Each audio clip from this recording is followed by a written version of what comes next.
Assalamualaikum warahmatullahi wabarakatuh. Perkenalkan, saya Sedi Mahdi Satria. Saya akan mempresentasikan General Ledger. Apa itu General Ledger? General Ledger adalah hal yang penting yang harus diperhatikan oleh akuntan. Sebelumnya kamu sudah mengetahui belum apa itu General Ledger? Apa masih terdengar asing di telinga kamu? Jika kamu ingin menjadi seorang akuntan, kamu harus mengetahuinya loh. Kalau begitu, yuk kita bahas secara detail apa itu General Ledger. General Ledger.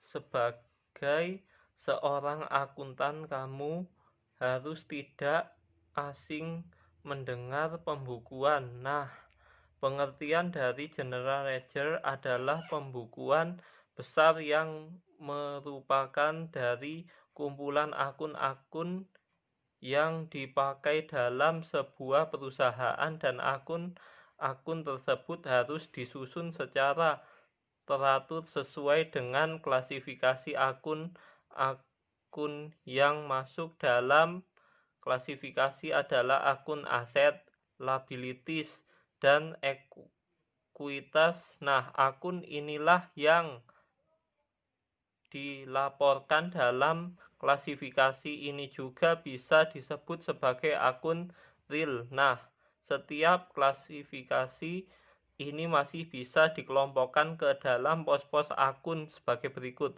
Ratusan perusahaan menggunakan genomic untuk mengelola kegiatan bisnis sehari-hari dan meningkatkan kinerja karyawan. Aset. Secara definisi, aset itu adalah kekayaan yang dimiliki oleh sebuah perusahaan. Kekayaan ini dimiliki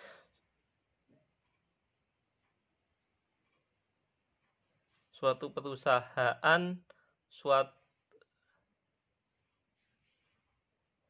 dengan jumlah yang cukup banyak. Oleh sebab itu, aset dapat dikelompokkan sebagai berikut. Aset lancar.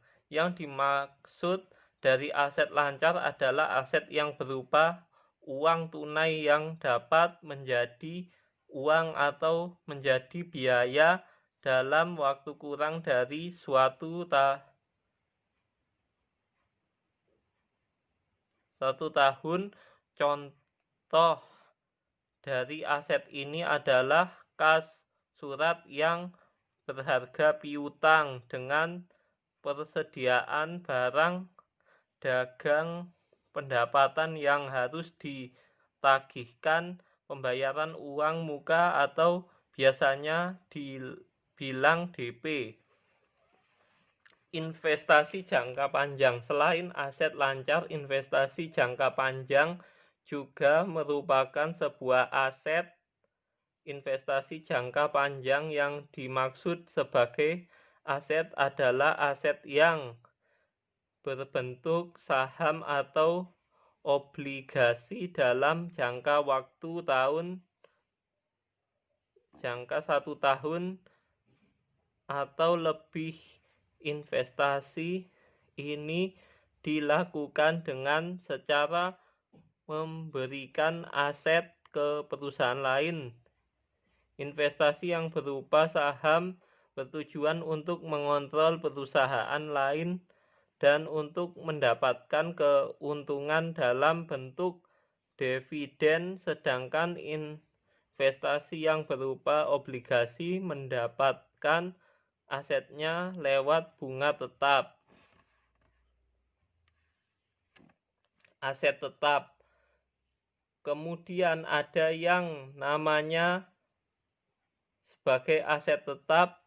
Aset tetap adalah aset yang dimiliki oleh perusahaan yang dapat dipakai lebih dari 1 tahun atau yang berupa aset tetap berwujud nilai yang ada dalam aset tetap adalah sebesar dari harga perolehan aset ini juga dapat mengalami pengurangan nilai dari harga beli atau jual. Contoh dari aset tetap adalah tanah, gedung, mesin, dan kendaraan. Aset tak terwujud.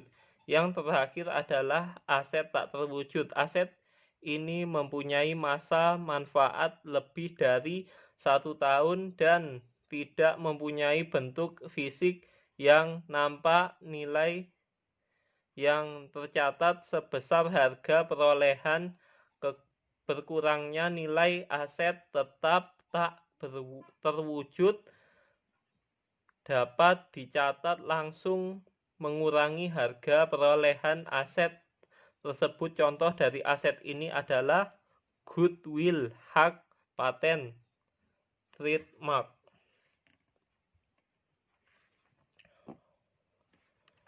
Liabilities. Nah, tadi kan kita sudah bahas tentang aset nih. Sekarang kita bahas liabilities yuk. Jadi liabilities adalah hutang kepada pihak lain yang harus dibayarkan. Liabilities juga dibagi menjadi 2 kelompok. Apa sajakah itu? Yuk kita lihat di bawah ini.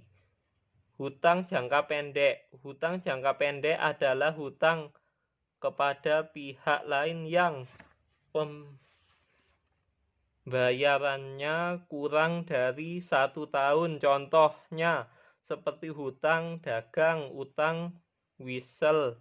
Biaya yang wajib harus dibayarkan pembayaran muka saat penyewaan. Hutang jangka panjang. Hutang kepada pihak yang harus dilunasi dalam jangka waktu lebih. Biasanya jangka waktunya minimal 1 tahun. Contoh pada hutang jangka panjang ini adalah hutang hipotek, hutang obligasi kredit, investasi, dan kartu ekualitas.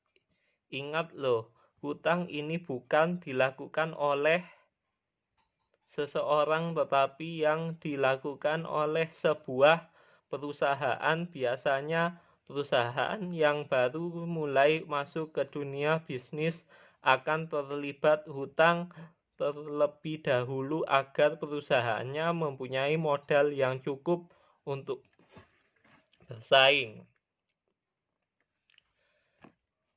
Ekuitas terakhir yang dimaksud dalam klasifikasi pembukuan besar atau general ledger adalah ekuitas.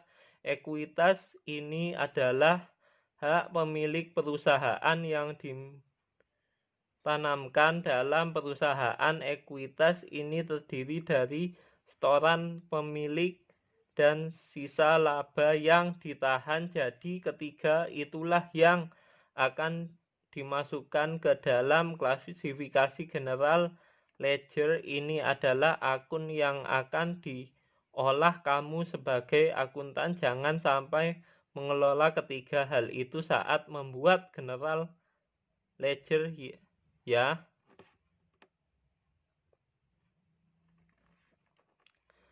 Fungsi general ledger. Nah, sekarang kita bahas yuk fungsi dari general ledger itu apa. Sebagai seorang akuntan, kamu harus tahu fungsi dari apa yang kamu kerjakan. Jadi kamu juga mengerti apa yang harus kamu kerjakan. Yuk kita bahas fungsi dari general ledger biar kamu lebih tahu. Pertama, untuk mencatat semua transaksi akuntansi secara akurat. Fungsi dari ini untuk memastikan bahwa data yang ada itu benar. Kedua, untuk memposting transaksi-transaksi tersebut pada akun yang sesuai. Fungsi ini bertujuan untuk menjaga transparansi yang ada. Ketiga, untuk menjaga keseimbangan debit dan kredit pada akun-akun tersebut. Keempat, mengakomodasi pencatatan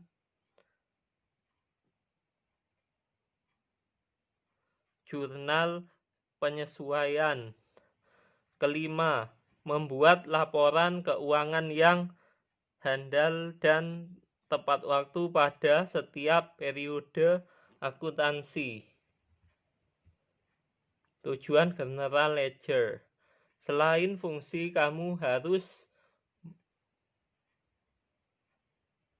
mengetahui tujuan dalam penyusunan pembukuan besar ini. Berikut tujuan dalam penyusunan pembukuan besar. Pertama, mencatat transaksi akuntansi secara akurat dan tepat waktu. Kedua, memposting transaksi ke akun yang sesuai. Ketiga, menjaga keseimbangan debit dan kredit untuk masing-masing akun.